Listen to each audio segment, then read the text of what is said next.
G'day folks, just a quick look at an upgrade I did to an ARB Classic fridge, which are excellent little fridges and well worth repairing and reconditioning if required, because you will not get a better fridge than this. Let's have a quick look at it. So this is the ARB Classic fridge. This is just a different one from the one I'm going to show you in a minute. But on here I'm just showing you the control board that's in these normally. It looks like this.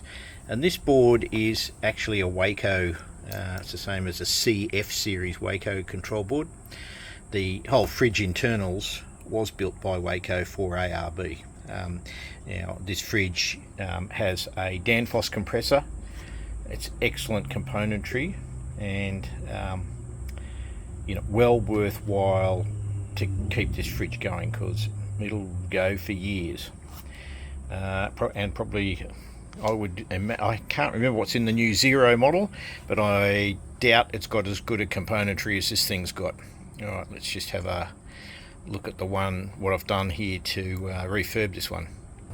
Right, so here I've replaced that board with a new panel and a new digital controller. Now this bypasses, well, it replaces this board, but it also bypasses the requirement for the power board that's at the other end, which could also fail. There's a power board mounted down in the back here in the compressor unit, and that bypasses the majority of everything that's done down there. So pretty much gives this thing a whole new life. Here we've got the set temperature we want it to run to, and the actual temperature, the present value, and the set value. So you can see what the story is. There's a out of range light here, which comes on, tells you when the compressor's running. That light's on. It calls up the compressor to run. You can turn the fridge off by holding that button in, and your setup down. Pretty basic. Good part about it is if this fails in the future, now see that's just turned off, it's reached its set temperature of 2 degrees, light's gone out, compressor stopped, and it'll continue to run down a little bit because it'll still be generating some cold in there, some additional cold. Anyway, here we go. Classic ARB fridge. Why are they good? Danfoss compressor, as I said, excellent componentry in it, all by the boards and stuff are all Waeco componentry. But the best thing about this fridge, and the variations of it, there's a 40 litre, a 60 litre and a 78 litre, I think, in these series. Not sure if there's any others, but the big plus for these is the cabinetry. The case on this thing has proper thermal insulating foam in it, not cyclopentane, which is just expander foam crap you get from the local hardware store, sprayed into the case, which has no thermal insulation properties to speak of, apart from being lots of little tiny air bubbles in it. But this is the real deal, and you only get that real insulation in this fridge, and pretty much that I've seen, and the Evercool, top of the line Evercools that are built in Caloundra. So this is a great fridge to get. It'll go forever. But with all things, electronics are probably its weak point. These are aging, so they start getting a few issues.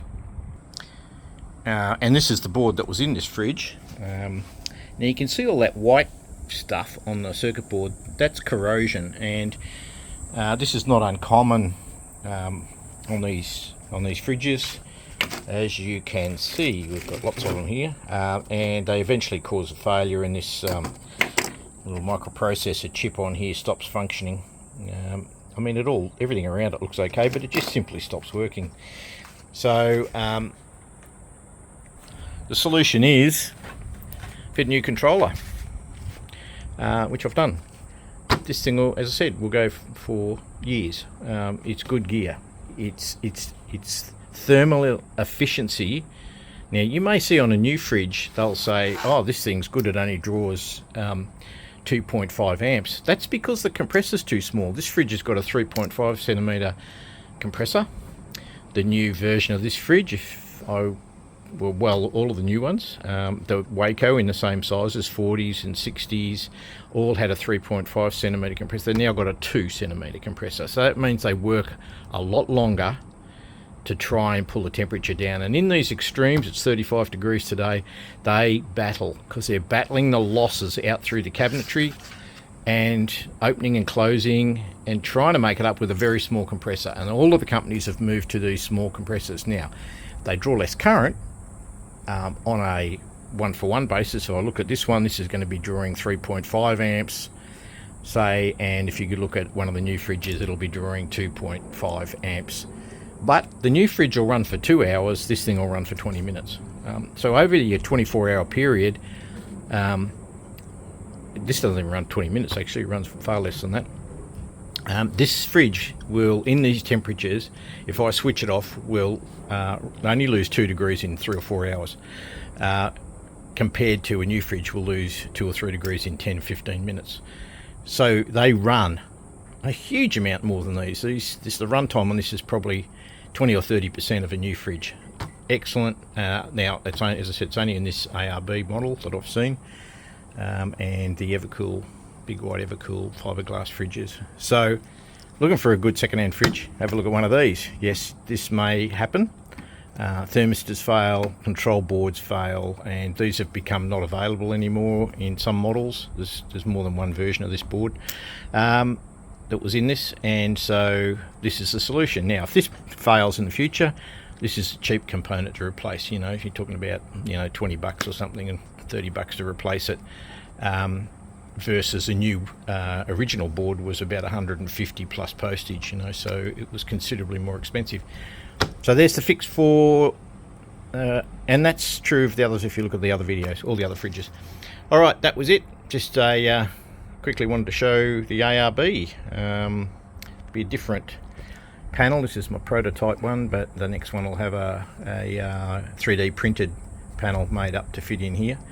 But yeah, there you go. Life goes on for the ARB fridge. Great fridge. Thanks for watching.